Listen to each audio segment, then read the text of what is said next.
проходит день, и в комнате потемки, пока еще мне не горит свеча.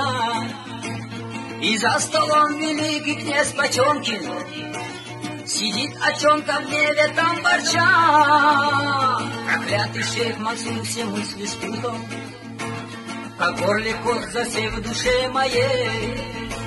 Зловещей тенью он меня окутал и изумляет дерзостью своей.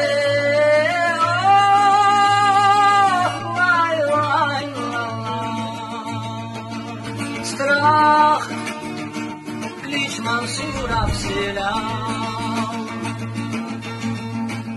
Умеет этот шейх Мансур нежданно появляться там, где и не ждут, и в тактике искусен, как ни странно, но в Петербурге это ж не поймут, как князю этот шейх Мансур мешает.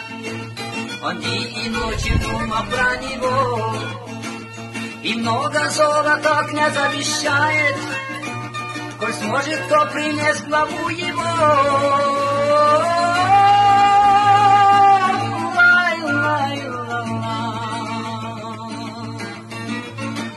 Страх